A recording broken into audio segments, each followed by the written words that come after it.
Welcome everyone, and thank you for joining us in today's webinar. My name is Gina, and on behalf of the A4M team, I would like to give a special thank you to KBMO Diagnostics for sponsoring this lecture. We are excited to welcome Dr. Robert Silverman and James White from KBMO. Before we start, I would like to mention that questions will be answered at the end of the webinar. Please type them in the Q&A section in your Zoom toolbar. This recording will be available in the A4M website by the end of the week. Now, let me turn it over to James, CEO of KBMO and our moderator for today's webinar. Welcome.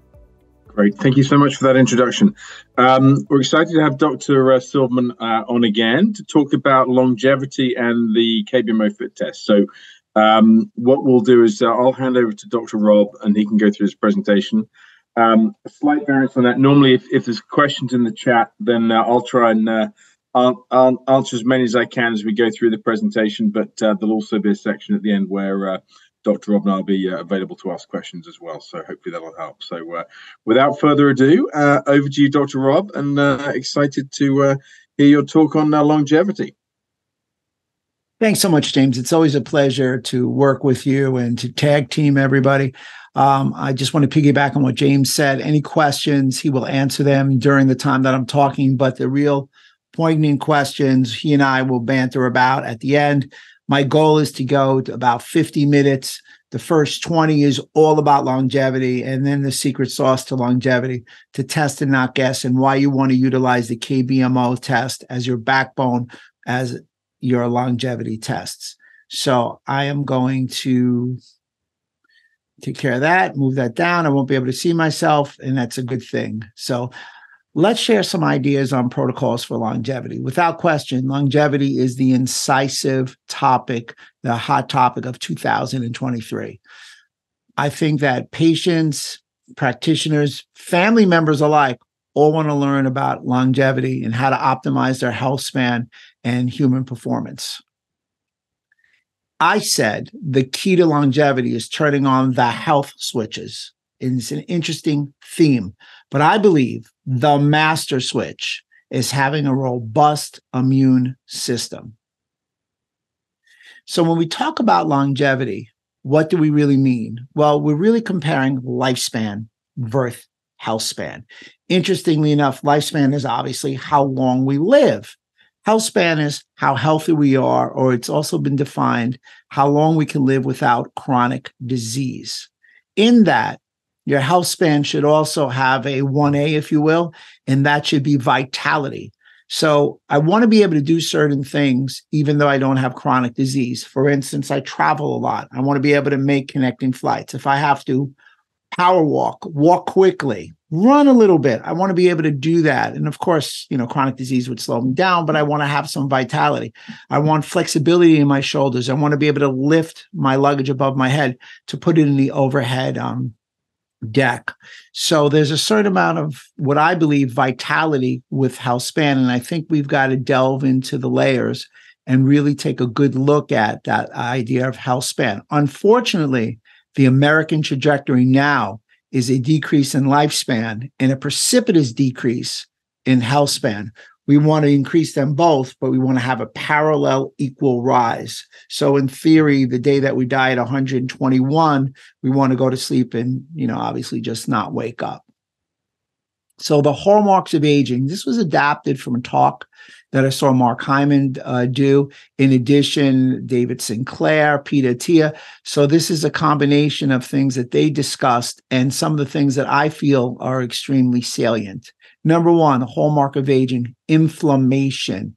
I believe that we want to manage and modulate inflammation. I think that the American population is pre-inflamed. I think that the issue of inflammation runs rampant.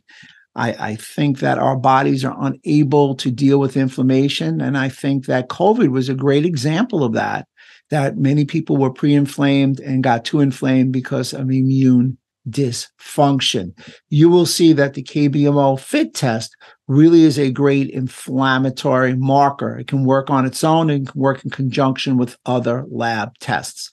Mitochondrial dysfunction. I think that's one of the hidden shadows, if you will, that are lurking in the dark. What we're seeing is a lot of mitochondrial dysfunction. The number one complaint going to a doctor's office is fatigue.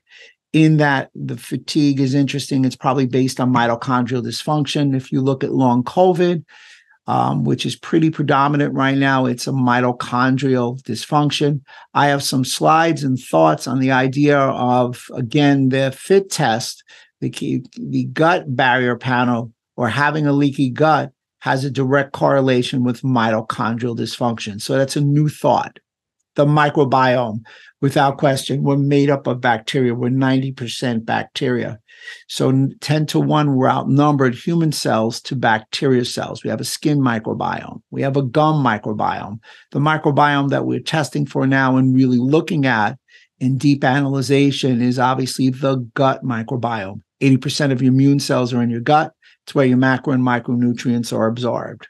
Something that's more unique to my thought processes because of my chiropractic background is fascial injuries, the saran wrap of the body. If you were to take a chicken skin and pull it apart, you would see a white film between the muscle and the skin. How is fascia going to heal? Well, any kind of damage to the gut via a food allergy, food sensitivity, or a excessive permeability in the gut can lead you down to a gut to joint, gut to fascia axis. Telomere shortenings, we know those are the chromosomal caps at the end of our DNA. When they shorten, they reach a certain shortening point and that individual extinguishes. The epigenetic damage, the damage to epigenome, it's not having a gene expression, it's having a different gene expression. Immune health and resilience. I believe that one of the key components to overall longevity is having a resilient immune system.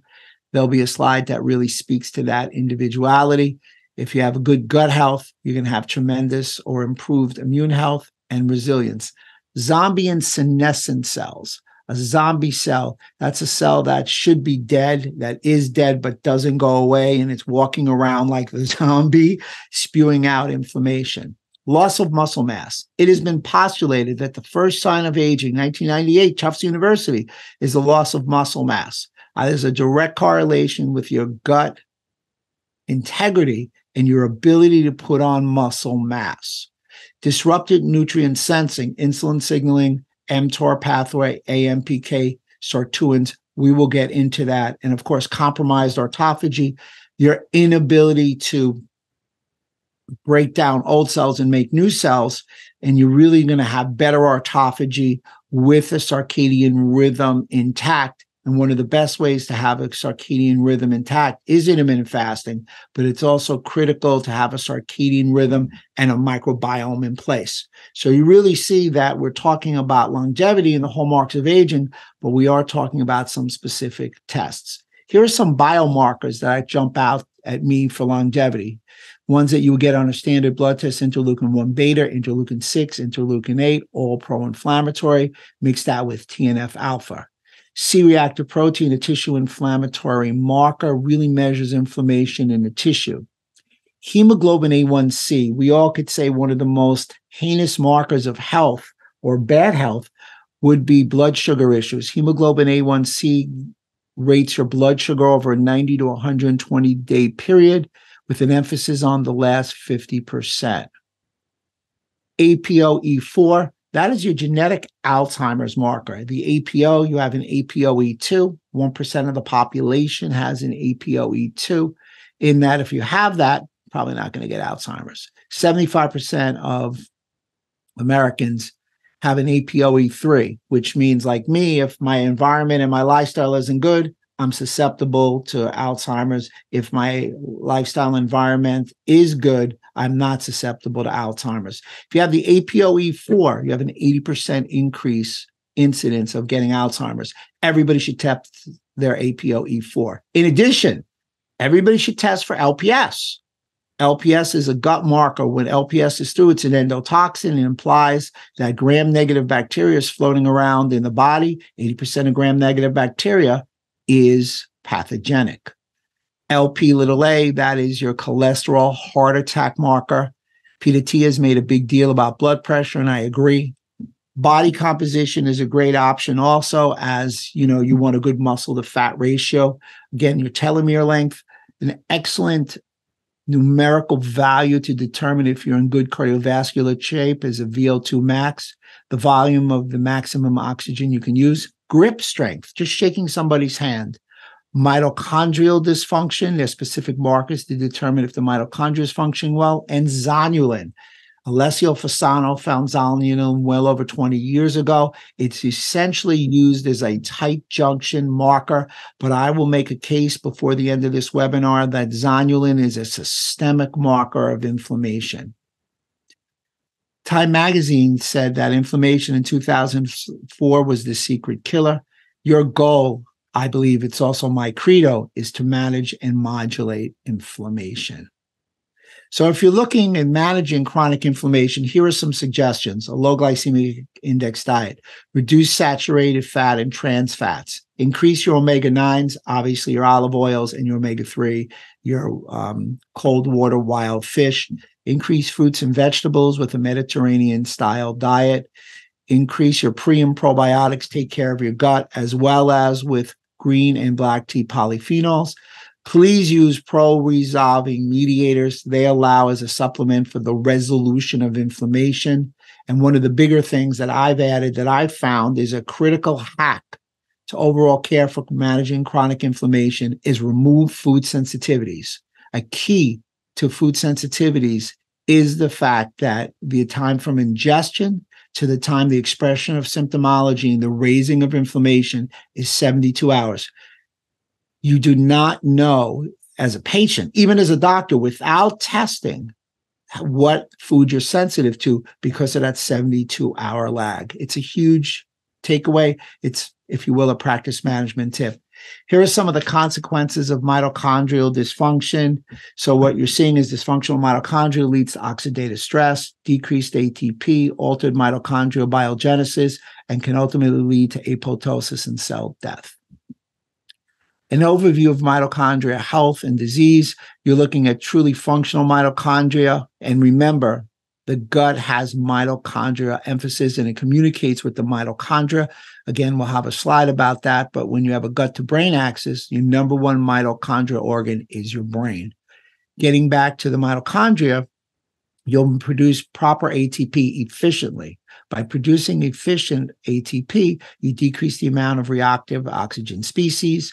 If you have functional mitochondria, you'll have growth, adaptation, and appropriate thermogenesis. However, when you go to the flip side, if you have dysfunctional mitochondria, you're going to have inflammation and ultimately cell death with a lot of reactive oxygen species being produced. So what was the number one thing they talked about with centenarians in the reference to the microbiome? Their microbiome, their gut, was as of a 40 or 50-year-old. They did not have dysbiosis. Dysbiosis is directly related with an expression of candida.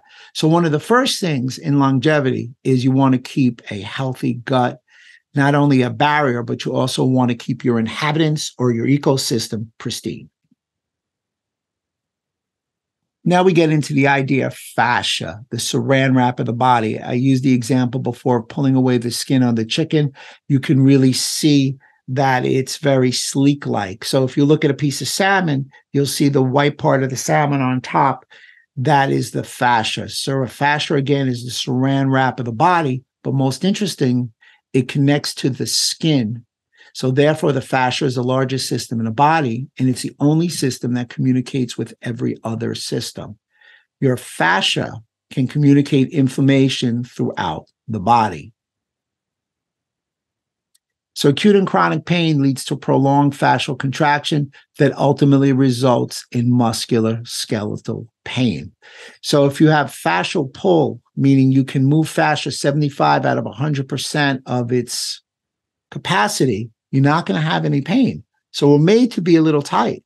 However, if we go down to 50%, that's when lower back pain and other associated pains come into play. Fascia really emphasizes the idea and really emphasizes the idea of functional medicine that the body is all interconnected.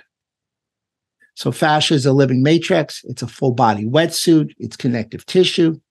It has sheath in the body. It's below and above the muscle, as indicated before. Lymph nodes and nerves live in the fascia. It's a sensory organ. They're meridians. Fascia accounts for 20% of your body mass. And to close up the fascial loop, connective tissue is 1,000 times faster than nerve impulses. So we have to do everything to keep our fascia in its unique condition. You're only as young as your immune system. 80% of your immune cells are in your gut. So clearly anything that adversely affects your gut or your gut barrier is going to age you, and you're going to have a decrease in longevity. Immunity is the key to longevity. Tufts University and Boston University really spoke to the idea of these people who live to 100 years old had a highly functioning immune system.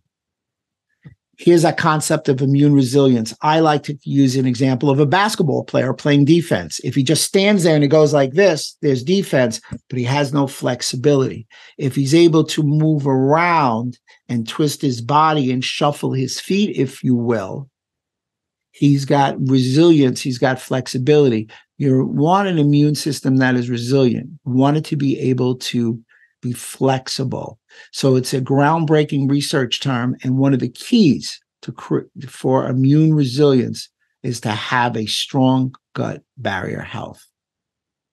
This really speaks about the senescent cells impeding organic function, creating chronic inflammation.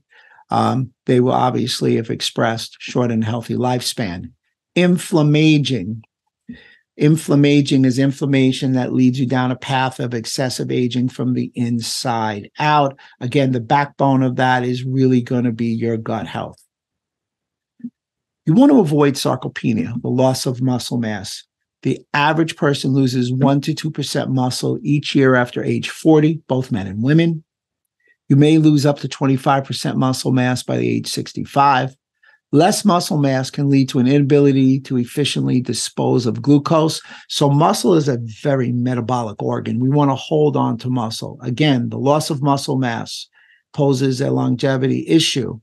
Muscle mass is the currency of longevity. And of course, maybe one of the biggest things to avoid sarcopenia, the microbiome modulation. Probiotics aid in muscle recovery, production of short-chain fatty acids. All of these are critical elements for the gut to work well, as long as you're able to decrease your food sensitivities and increase the health of your gut barrier. As I just said, muscle mass is the organ of longevity. Both men and women, if you have 20 minutes for an exercise per day, I would strongly recommend adhering to some sort of weight resistance. It doesn't have to be a big 500-pound barbell off the ground, but it's got to be a push-up, a plank like these people are using here. Switches of aging. As we get down the longevity chute, AMPK is activated protein kinase, regulates an amount of energy. It's a nutrient and energy sensor. It maintains energy homeostasis. If you want to stimulate AMPK, you want to utilize alpha-lipoic acid, berberine, omega-3 fatty acids, resveratrol, intermittent fasting, high-intensity exercise. Believe it or not, coffee and caffeine are a must. Organic coffee is the secret beverage. Coffee is the most drunk or consumed beverage in America today. Turning on another health switch, sirtuins. They protect the cell from damage. They repair. They reduce inflammation. They boost memory. They work with impaired mitochondria health. They're stimulated by NAD, green tea, turmeric, resveratrol, quercetin, exercise, intermittent fasting, extra virgin olive oil, and of course, coffee. Again, you want to turn off a health switch. You want to decrease and balance the mTOR signal because it's a signal for growth rather than survival.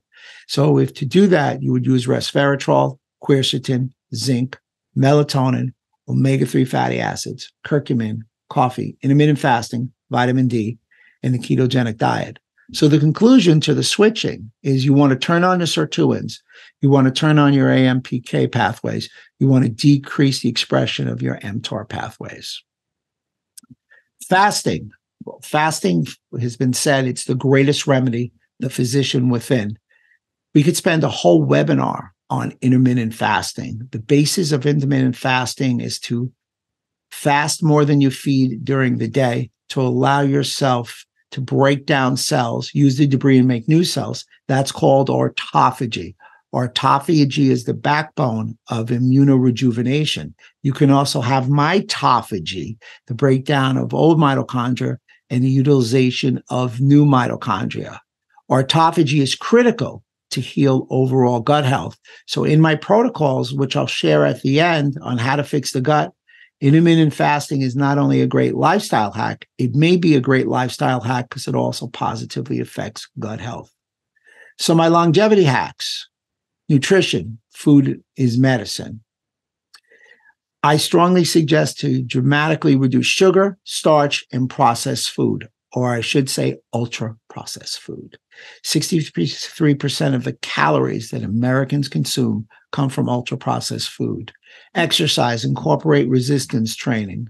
Sleep, health detectables. I'm wearing an Oura ring. I've worn a continuous glucose monitor. It makes patients more compliant. Meditate. And as James well knows, I need to meditate several times during the day or I'm Robbie AAA. Intermittent fasting, we spoke about that just before. I'm a big proponent of low-level laser. I think it's the modality of the 21st century. Believe you get a purpose, a mission, and community. That's what's so compelling about A4M, that there's a community. They have a mission to help anti-aging. That was the reason that I started to work with James. He had a mission. He made it like a family, an extension. We all need that. In practice, I told patients, they're not my patients. They're an extension of my family. And I want them to be part of a health community. Hormesis, hot and cold exposures. So I hop in the sauna and take a cold shower. My wife won't let me buy the plunge. You want these hot and cold exposures because you express heat and cold shock proteins. Your body's made to be stressed just a little bit, not high stress. You don't need to go in 10-degree water. Actually, water from 50 to 59 degrees, just to give a little chill, will remove or have the liver produce those cold shock proteins. They're very salubrious to overall performance. And supplements, the supplement, and I know when I mention supplements and longevity supplements, everybody's head looks up. The big one is BPC 157. We all know that it's the Wolverine supplement because it's like the Marvel comic book character.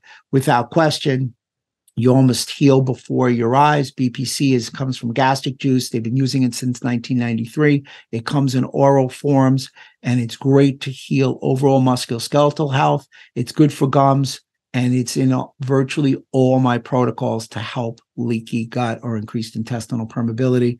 And maybe the biggest longevity hack, you've got to have and go for and test for an intact gut barrier panel.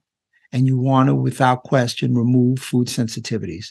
The reason you want to remove food sensitivities, I believe that food sensitivities are one of the biggest reasons for hidden chronic inflammation, because a 72-hour lag from the time to ingestion to symptomology comes out. And you're going to see the specifics of why certain tests are critical and much more accurate, because they test for inflammation along with antibodies in the food sensitivity realm. So let's take a look. I like to consider this the look to the future. Not only are we talking about 2023, I want to look at 2024 and beyond. The concept that I like to adhere when I test and I don't guess and I use these tests that we're going to talk about now is N of 1. So people come in and or doctors sometimes even, can you give me a protocol? Well, I mean, that's a recipe. I want to individualize it. I want to personalize it. I want to give it for you, and you. I want to be able to highlight and optimize your outcomes. So testing and not guessing, and accurate testing, really allows me to adhere to this very personal concept of the N of 1. Every time I talk, I utilize my Dr. Rob's gut matrix in a very epigrammatic fashion. Let's really look at the gut. When we talk about the gut, we talk about the small and the large intestine. The small intestine is a misnomer. 90 to 95% of the small intestine is the length of the full intestinal tract. It's a single layer epithelial cell that has a thickness of a wet paper towel. It should be semi-permeable, but when it becomes too permeable, we call the concepts of it leaky. So certain things that can increase its leakiness or increase intestinal permeability would be food sensitivities, yeast and overexpression of candida, dysbiosis. Yeast and dysbiosis typically goes together. You can get leaky gut from specific protein enzymes that are expressed in the tight junction.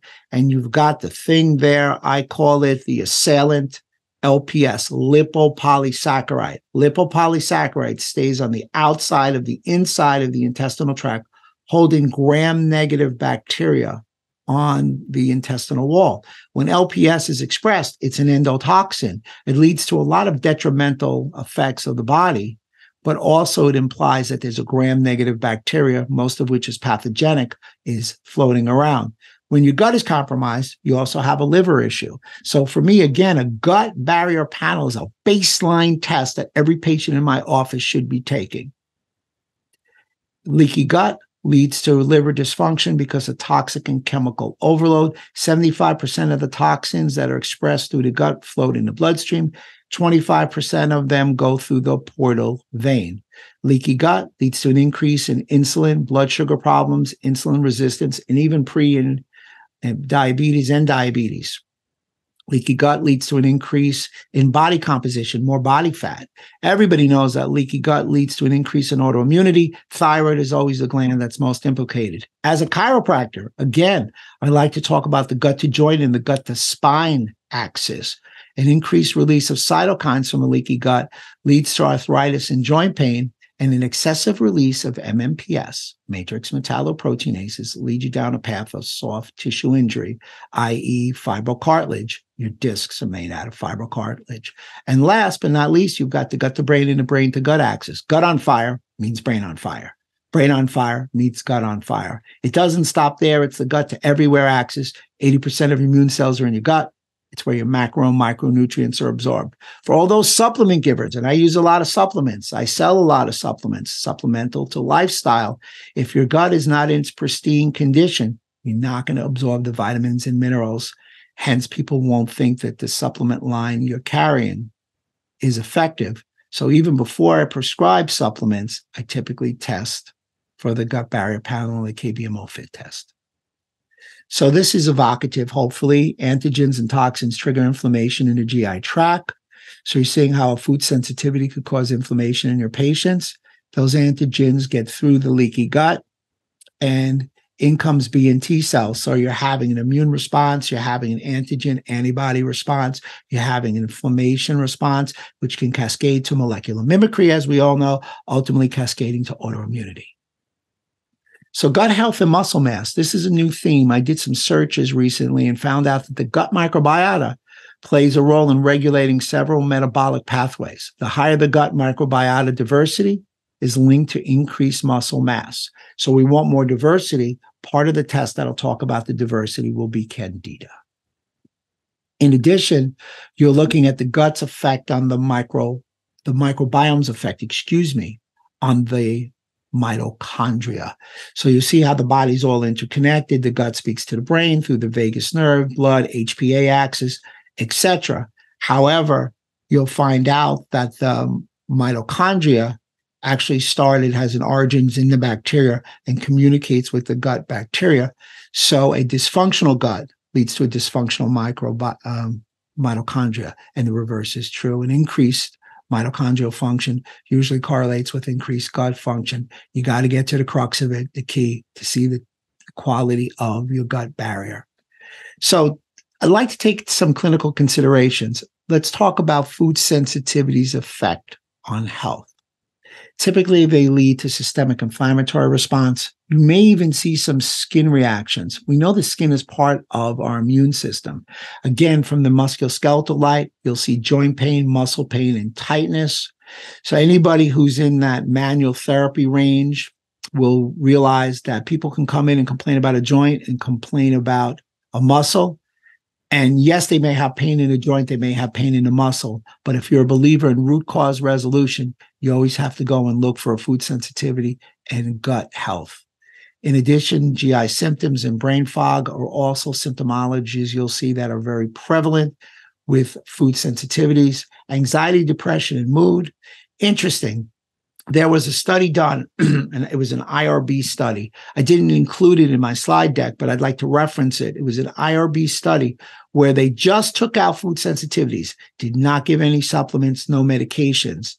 Anxiety, depression, and mood was the number one symptomology that dramatically dropped from the removal of food sensitivity. Number two, believe it or not, was gas and bloating and brain fog, and then the litany of fatigue, et cetera, et cetera. However, anxiety, depression, and mood is extraordinarily affected in a positive light from the removal of food sensitivities. Neurodegeneration, autoimmune issues, fatigue, and body composition issues can also be addressed by removing food sensitivities. Food sensitivities, well, they're an easy concept because if they're not completely digested and they're large, these food particles go through the leaky gut, they elicit an IgG or an IgA response. There's a clinical practice observation. I have no food sensitivities. Excuse me. I did not have a leaky gut, but I had several food sensitivities. So it shows that I had a problem with digestion or had a little bit dysfunction with my immune system. You will find that even though people do not have a leaky gut, virtually everybody has some food sensitivities. It's when they become vast and they have symptomology is really when you want to address them in a very speedy manner. I'd like to talk about now an IgG C3D, which may be a new concept, C3D, food sensitivity. I really want to talk about the uniqueness of the FIT test, the food inflammation test. I want to start off by talking about C3D and immune complex formation. One, C3D comes from the complement pathway. It's an old pathway. It's part of the innate immune system. But deeper than that, C3D is the most stable molecular inflammatory molecule in the body. So when you test for it, you're actually testing for the rise, the stability rise, the accurate rise in inflammation. Taking it one step deeper, if you produce these immune complexes, this C3D, you without question going to produce inflammation. Lastly, the reason I use this slide, look at the left. There you have the epithelial cells in a position of leaky gut, but they're still the same size. Look at the ones on the right where the word lamina propria is. In that, they're much smaller. If you've got food sensitivities and leaky gut and you've got autoimmune in specific areas of your body, people don't realize you can also have autoimmunity at your gut level. And I think that is an epiphany for many of us and why another reason we have to test for our gut permeability. So once again, the complement system is an evolutionary older part of the human immune system. It's part of the innate immune system. And for me, it was sort of a whirlwind for me to understand and learn about this pathway because I did not realize at the time that antibodies have the ability to generate inflammation. It makes sense. So again, we're going down this pathway of understanding this is a dual pathway test, the FIT test, and more so than a dual pathway test, you're testing for antibodies and you're also testing for inflammation. So your accuracy is just elevated through the roof, if you will. And this slide really speaks to that. Many companies, unfortunately, only test for one pathway. They test for IgG, whereas James has done a brilliant job in putting the test together and testing for IgG and C3D, again, testing for antibodies, and again, testing for the complement pathway. But there's a little specialty in the, or breakdown in the IgG. This is a patented test. You have to not just test for IgG or IgG 1 and 2, which many people do. Again, you want to test for IgG 1, 2, 3, and 4, because IgG 3, only 7% of the IgGs, yet that is the IgG that enables you to stimulate the inflammation through the complement pathway. So once again, IgG 1 through 4, a very unique pathway, and then able to stimulate C3D, also really showing you inflammation, showing you antibodies, showing you a dual pathway, a much more accurate form of the test. So that's what the test looks like. It's color coordinated. I love it because it's easy for me to read. You can clearly see that on food sensitivity, the red line is highest, red, beeping red light. Your patient can see that too. The orange is an off red. and it's rated a 3. The red is rated a +4. This is a 3+. There's yellow, which is a +2. So yellow is tread with concern. So the patient right away knows when they look at it, there's a visualization that's needed. The light bulb goes off with the patient when they see these colors. And of course, what I like is testing for food additives, because I think food additives are a major reason for intestinal inflammation, which is backbone by food additives. Emulsifiers actually drives intestinal inflammation. And there are some of the additives that are tested for. Now, another thing that I really like about the test is that there's a lot of new foods added. For instance, dairy, under dairy, it's sheep's milk. That's one of the newer milk, and I'm sure camel milk is on its way. The ancient grains are tested. Acai berry, I mean, there's so many acai berry. I mean, even when I fly in New York or Boston or wherever I'm going, there's acai bowls all over the place. There's kale, which is very popular now, of course. There's spices like clove. There's coconut oil, which a lot of people have issues in coconut oil, hemp protein, anchovies, mackerel, and sardines. You will see an interesting thing. I don't eat sardines. Don't like the way they taste. They're healthy. I recommend them to everybody. However, I was sensitive to sardines. It's in many of my fish oils that I take. So I had to switch to a salmon fish oil. That's why the new stuff, the more invasive stuff, really will reveal a better pathway to optimize your protocols. So what does a defective epithelial cell do? It leads to a myriad of chronic diseases like allergic conditions, celiac, autoimmune, and obviously food sensitivities. Because a leaky gut can lead to food sensitivities. Food sensitivities lead to leaky gut. Here's a great example of a gut barrier panel. If we could go over this and understand this, it'll really make you feel comfortable with utilization of the test. So we've got Candida. Candida is a yeast. As I said before, everybody has a certain amount of Candida. It's when there's a Candida overgrowth, that's when it poses a problem. Candida communicates directly with the immune system. Candida also has that relationship with dysbiosis. Higher Candida, more dysbiosis, higher Candida. There's a new term that everybody's using. James and I talked about it. It's called SIFO, small intestinal fungal overgrowth.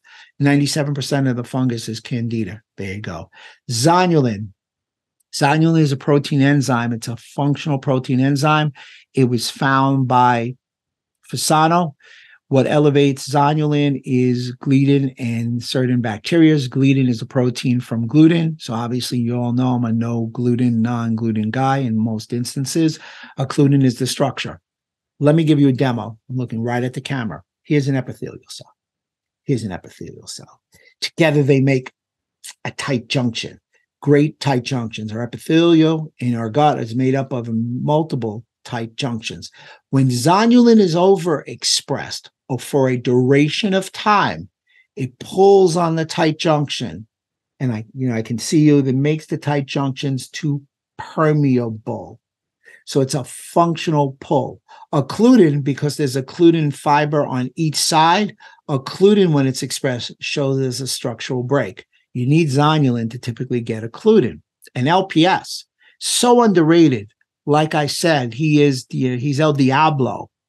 So LPS, lipopolysaccharide, is an endotoxin. When it's expressed, it leads you down a very deleterious path.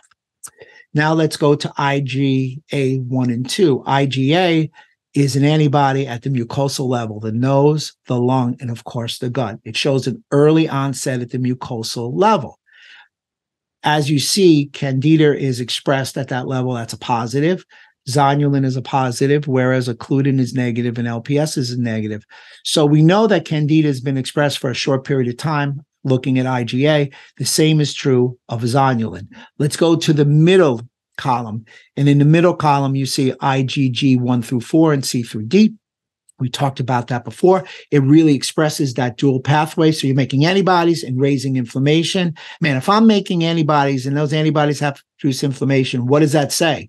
It says that this has been open, this is being expressed for a period of time, and it's a no bueno. It's damaging other structures. So Candida has a positive there. So that's been there for a while. Zonulin and occludin, fortunately, negative. Unfortunately for this individual, LPS is being expressed with a inflammatory and antibody issue. So IgA, there's an IgA1 and an IgA2. 85% of IgA is IgA1. IgA2 is more antigen related. IgG, take a moment with this. 75% of the immunoglobulins are IgG. It's the smallest immunoglobulin. It passes the placenta, gets to the fetus. It has a half-life of 21 to 23 days. For me, I like an IgG eliminated diet for 12 weeks, which is 4 half-lives. Some people use 2 half-lives, so it's between 6 and 12. Again, my personal preference is 12 weeks. Candida, as we said before, lies in different parts of the body, the mouth, the skin, the gut. When the environment is right, yeast can multiply and grow out of control. It grows when good bacteria is suppressed and has a direct communicator with your immune system. Zonulin, one of my longevity markers. It's that protein that's expressed that opens up tight junctions. As I said before, the protein in gliadin, and intestinal bacteria are the main triggers for zonulin release. And this really puts together why, these next 2 slides, why zonulin is an immune or a lifestyle longevity marker. Protein is synthesized in intestinal liver cells. It's a key biomarker for intestinal permeability. Elevated levels of zonulin are associated with autoimmune disease, celiac, inflammatory bowel, obesity, multiple sclerosis, rheumatoid arthritis, type 1 diabetes. And again, to piggyback on that earlier theme, higher levels of zonulin are associated with waist circumference, diastolic blood pressure, fasting glucose, and increased risk of metabolic disease. Lastly, on zonulin, just found this, zonulin levels are increased in Alzheimer's disease, not in vascular dementia. All neurodegenerative diseases have what I found an autoimmune condition and or autoimmune component or are classified as autoimmune, and Alzheimer's especially has a gut problem. So here you're really using the gut barrier panel to portend possible neurodegenerative diseases. Occludin, 15 years of evidence indicated occludin plays an important role in the regulation of tight junction. It's a key protein, key biomarker for intestinal permeability. Barrier function to regulate the transport. Occludin is opened in response to zonulin, then occludin. Elevated levels of progression indicate intestinal permeability. For me, the clinical gem is occludin is critical or an essential in tight junction stability. Together, zonulin and occludin actually indicate the stability, the function, the structural hold of the tight junctions. LPS, the adding of LPS to the gut barrier panel was without question a breakthrough. It just took it to another level without question. Many of the bacteria that are gram-negative, I had said before, the LPS holds on the outer level are pathogenic. The big takeaway is that LPS is an extremely strong stimulator of the innate immune system. It's an endotoxin. It's a bridge between the gut microbiota and immunity. So here's your gut barrier, here's your small intestine. If LPS is on the inside of your gut barrier, all is good.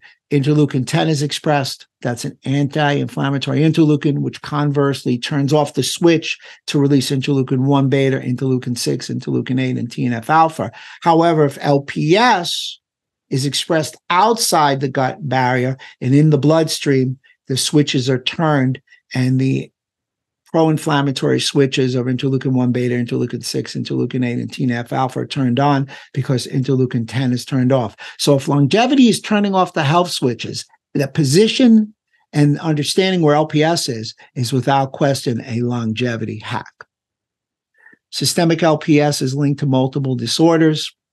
As you can see, LPS expression leads to damage to the liver, immune system, joint, thyroid, metabolic disorders, lung, and or brain. So there's a direct correlation between the gut and the brain. And I think LPS may be the backbone of that. Again, LPS and muscle pain and joint pain also indicated. Not to get into the weeds with this, LPS is expressed. It stimulates toll-like receptor 4. Toll-like receptor 4 stimulates all these interleukins and inflammatory issues.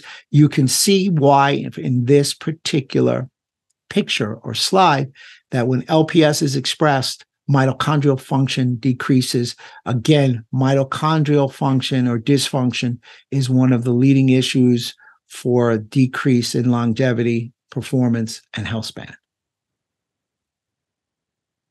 So now you're seeing the full-fledged, now you're seeing the whole gut barrier panel with the food sensitivities. You got the food sensitivities on the left, you've got the gut barrier panel on the right, and now you can really see full expression. So I opened this up. Obviously, they know red is bad, green means go. And you can go from the food sensitivity side to the gut barrier panel side, the gut barrier panel side to the food sensitivity side, and really have a very revealing conversation. Many people ask me this question: is this a standard that you do in your office? The answer is yes. Can you mix it with comprehensive blood serums? I do it all the time. Can this be a prelude to some other exams? If you feel the need, absolutely. So people ask, why the FIT test? Well, because it measures acquired immunity and innate immunity. It measures acquired immunity because it measures antibodies IgG 1 through 4, and innate immunity because it measures the complement C3d. So what you're getting in the FIT test is the food sensitivities, inflammation, and gut permeability all in one test. We talked about immune health. We talked about immune resilience. This test is the only test that I know that tests all three barriers or all three levels of defense. Very quickly, barrier number one is a digestive tract. We all know that our digestive tract is being tested by a gut permeability, hence the FIT test gets a check there. The innate immunity, where you're testing for inflammation, neutrophils, macrophages, and the like, you're getting that check because you're testing for C3d and inflammation. And of course, the acquired immunity, where your B and T cells are expressed, your B cells coming from your bone marrow, those are antibodies, you're testing that with the FIT test. So it's the only test that I know that comes to mind that's so flexible, that also is so versatile in that it tests for the three levels of defense of your immune system: barriers, innate immunity, and adaptive acquired immunity. So let's take a quick look, a quick purview of the clinical studies. Here was a clinical study testing food sensitivities and irritable bowel syndrome. So when you looked at the control group and the intervention group of irritable bowel severity, you saw a drastic increase in the intervention group on a severity score, which was like a visual analog scale. It's like a 3-to-1 ratio. Outstanding. Homocysteine. As we all know, blood serums are objective findings. Homocysteine, we saw a dramatic, an exponential decrease in homocysteine, a stroke marker. C-reactive protein, we all know, tissue inflammation, we saw a 5 times decrease in the intervention group. So just from taking a food out, just foods, not supplements, and changing lifestyle, all that we're going to recommend, essentially, you saw dramatic changes by taking food sensitivities out. So the conclusion is simple. The FIT test resulted in twice the IBS score reduction compared with other cellular tests. Contrast does lead to persuasion. FIT test resulted in a 50% improvement in IBS severity score compared with tests that measured IgG only. And the conclusion was clinical outcomes from IBS greatly improved when using the FIT test to predict food sensitivities. So in conclusion, the KBMO FIT test measures 176 foods, colorings, and additives. It's a dual pathway technology that incorporates the testing of IgG 1 through 4 and complement. Just to reiterate one more time, the complement generates inflammation. It does test for C3d.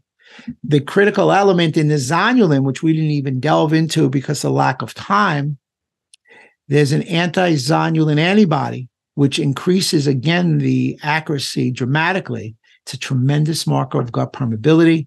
It now has LPS.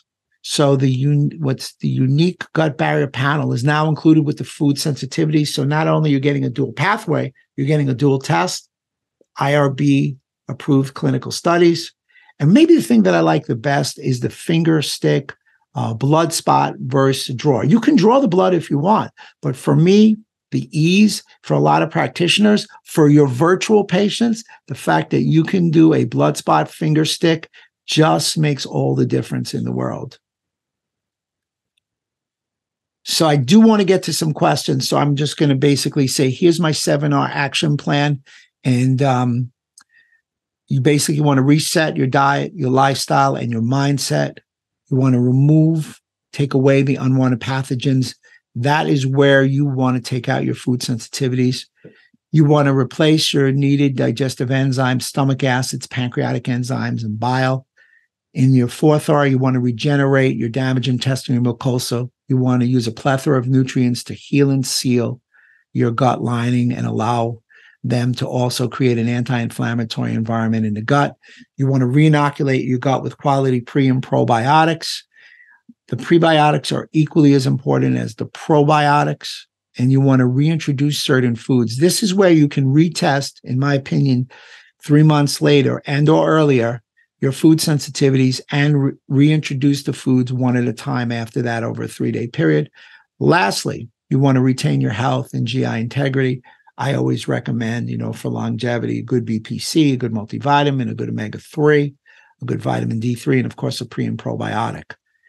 Candida supplementation. People have asked about it. I wanted to give a few ingredients to help: caprylic acid, oregano oil, berberine, garlic, serum bovine immunoglobulin. Serum bovine immunoglobulin is a critical direct binder. So I don't think you can work with Candida without it. All these things work in an antifungal manner. Candida probiotics, you want the lactobacillus strain.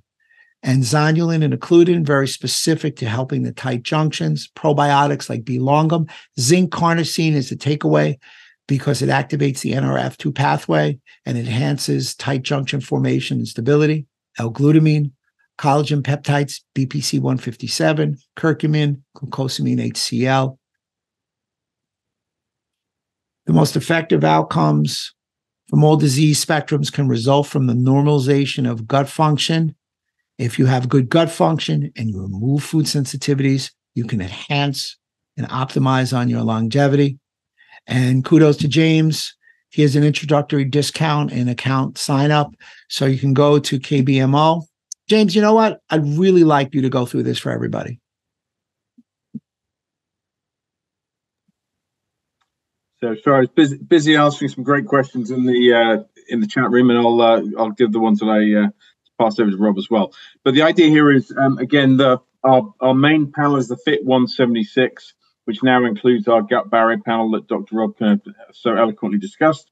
The 176 stands for the number of foods, colorings, and additives we measure. The wholesale price is normally $385, but it's discounted to $200 today if you use the Dr. Rob A4M web marker. So just as it says here, contact kbmodiagnostics.com, new to KBMO, or info at either one of those two, and just kind of mention the fact that you listened to Dr. Rob on the webinar, and we'll extend that offer out to you to make sure that you have an opportunity to try the test. And then we'll also set you up with Dr. Val, who's one of our in-house providers, who can then make sure she can walk you through the test results so it's clear to you in terms of how all that works as well. So we worked with A4M, so hopefully a number of you have seen us at a number of the seminars. We were at the one in Chicago at the weekend, which was great, and good to see so many people there as well. And then Dr. Rob, again, will be with me in not only Boston, but also Vegas at the end of the year as well. So again, we're trying to get in early on the longevity, so hopefully this has been helpful in terms of precursor of what will be going on in the upcoming face-to-face meetings. But it's always good to do these webinars as well. Rob, let me go through some of these questions whilst we've got you here. Start with I'll start with a layup here. Does Dr. Rob have a book or a specific brand recommendations for gut healing? Well, it's funny you asked that, and this is the first time in my life I didn't have the picture. So the answer to the question is yes. The name of my book is Immune Reboot, and you can go to immunereboot.com. I guess we should let people know that I think the first 50 people who come to the talk get a free book, if I'm correct. So if you're in Boston at A4M, or did I just speak out of turn? No, that sounds like a good idea. And I'll tell you what, James, why don't we send the first 5 people who utilize a test, we'll send them a book. Okay, sounds like a great idea. So we'll get the book out to people that way as well. Thanks for the layup. That was a slam dunk, by the way. I thought you'd like that one. What is the laser you recommend? I'm just going to keep feeding them for you. Full disclosure, I do work for Erconia. I like the Erconia laser. If you look at my social media, Dr. Rob Silverman today, we just posted there was an FDA clearance on a study that I did. And not that I'm trying to give you any tree leaves, but you may see laser and some gut barrier stuff in the foreseeable future. Okay, let me just get back on that one. Does have a specific book. How do you remove pathogens?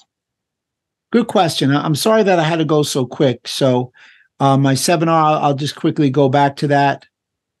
So remove pathogens. Number one thing you want to remove in a pathogen, and this is where you take out your food sensitivities. So we'll start with the food. So taking out your food sensitivities is a critical element. Another way to remove pathogens is also adhere to some detox pathways, and you can use these specific nutrients to remove the bacteria, the virus, the pathogens in the gut. It would be garlic, oregano oil, berberine, serum bovine immunoglobulin. And if you have access, you want a biofilm buster because 80%, according to the NIH, of bacterial infections in the gut have what we call a biofilm, which is a bacteria igloo.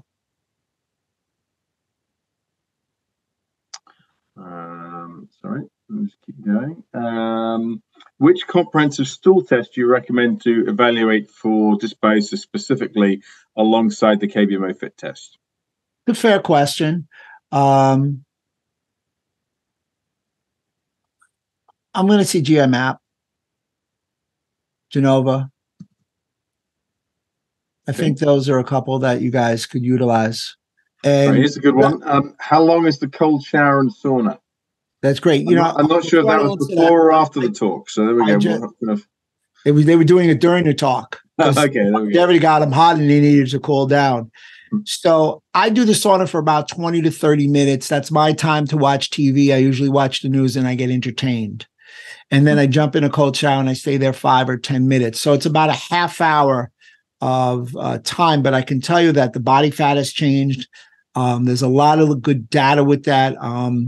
And I think that's the route to go. We call that process hormesis.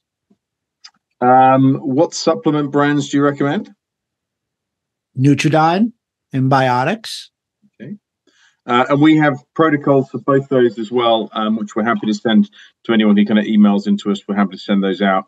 We're pretty close to going live on FullScript as well with both of those, and one that the FullScript team have developed as well. So that'll make it even easier for you guys to recommend those to your clients once you've done the fit test and got your gut barrier results back as well.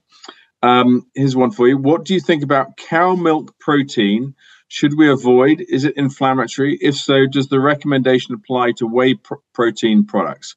Do you mind if I answer this one? I would love you to, because you're getting off the hook. So the nice thing is we test for all of those things. So not only do we test the cow milk protein, we test whole milk, we do the casein, but we also do the whey. So it gives you a great way of working out if any of those elements are causing inflammation by running the fit test. So that's one of the advantages of running the test.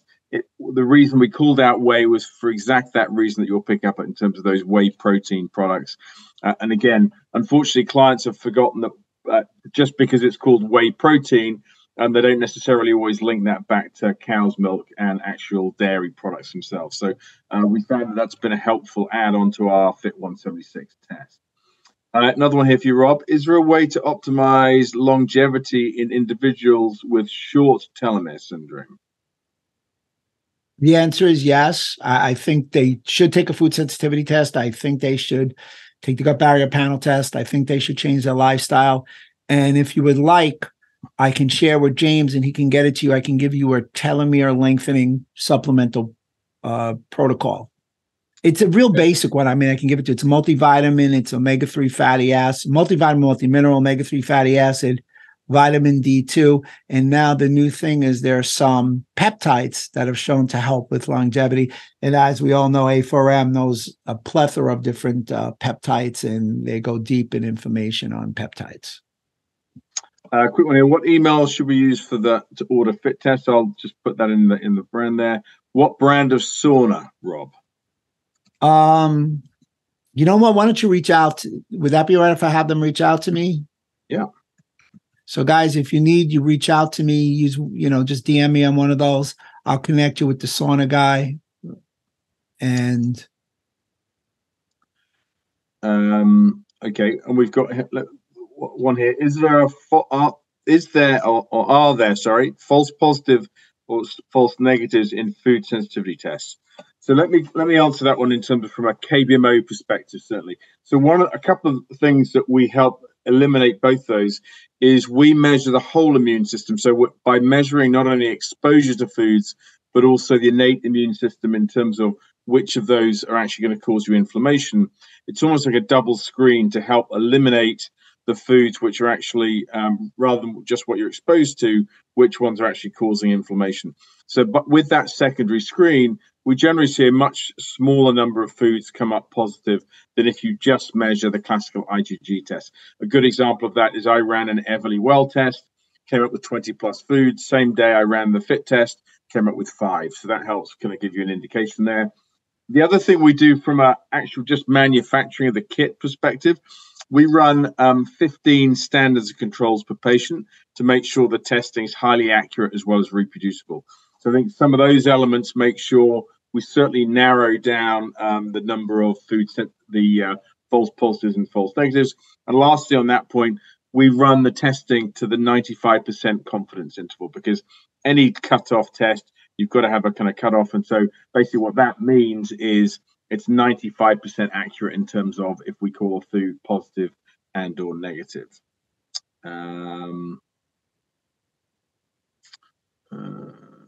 Okay, just email, which I'll do the email. What biofilm, Buster? Rob, back to you. Well, the one that comes to mind since we mentioned Nutridyne would be Nutricidin. So I mix Nutricidin with SBI. SBI, their product is called GI Defend.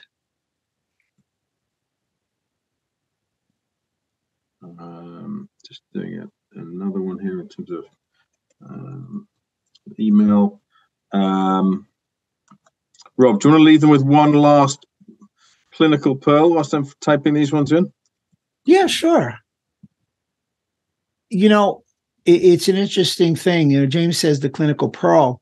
I'm a big believer, as I said before, to reiterate, to test and not guess. So we've got to address the longevity and lifestyle hacks, but the individualization, that N of 1 to get that lifestyle is critical. The testing is part of it. And I think that the gentlemen that have written books have done a great job. But as much as they've covered, they can't cover everything. So LPS, zonulin, fascia, laser, these are all things you can adopt within what Dr. Hyman and Dr. Tia and others have already done. I think this is a fastly growing, multiple level concept. And I think longevity is without question here to stay because, man, it's exciting. It incorporates anti-aging, performance optimization, good health. And it's been a boom for business. And I think you got to test and not guess to get it right. And then the last one here is, how often do you recommend retesting to see if new sensitivities have developed or if previous ones have resolved?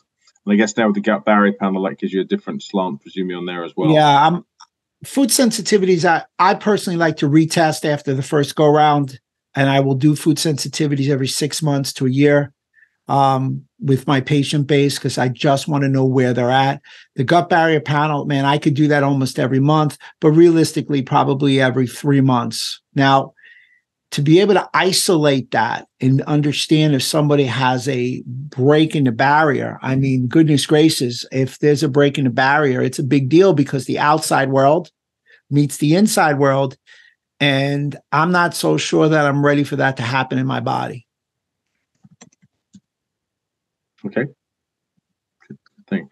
And what we're hearing with our gut barrier panel as well is we're seeing providers, if patients have got that elevated because of some of the good protocols, and Dr. Rob mentioned Nutridyne and biotics there, what we'll see is generally we see providers looking to retest that more in the 3 to 6 month period. But again, so not hugely different from what Dr. Rob's doing.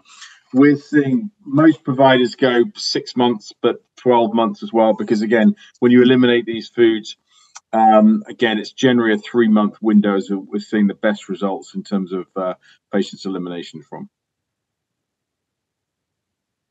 I concur. Quick one in terms of comparison, Meridian Valley versus KBMO. Quick one. Meridian, a great company. They're generally looking at IgG only. So now what you see with the KBMO is the IgG plus the complement. So as I said, measuring the whole immune system versus half of it. And now included in that is the gut barrier panel. So again, get back to Dr. Rob's question or point about, guessing, not testing. It really gives you a great way of working out what might be going on from a food sensitivity standpoint, as well as what might be going on at the gut level as well with the gut barrier panel. Last one for you, Rob, another layup. Does the Immune Reboot discuss basic gut healing protocol recommendations, doses? Absolutely. Chapter 5 goes through detailed my Super 7R action plan, and it does explain James's food sensitivity and gut barrier panel test in detail as well. Okay, perfect. And the last one, which I'll take it. What are your thoughts on supplements of garlic and products of garlic came up on my food sensitivity test? Great point, and that's one of the reasons we do these colorings and additives and have really thought through some of the products we put on the test to think about the types of supplements that providers are going to put their patients on. So that's one of the reasons we measure acai berry, monk fruit, goji berry, things like that, which are very common in a lot of the supplement powders. So generally the advice is if you come up for any one of those, select the garlic in your garlic product, is eliminate garlic and that product from your diet for that 3-month period. And so again, with those colorings and additives in mind, we look at the world in a kind of 3D way. So one of them is a lot of those colorings and additives are in processed foods. They're increasingly in supplements, as the great example you gave about garlic there. And thirdly, in personal hygiene products. So think when you're going through these with patients, think about those 3 elements rather than just necessarily what they might have consumed for breakfast, lunch, or dinner. Well, thank you very much, everyone. That was great. Thanks for those wonderful questions. That's the highlight for us going through that. It's always great to hear Dr. Rob, but we love to get your input. So thank you very much indeed for your time.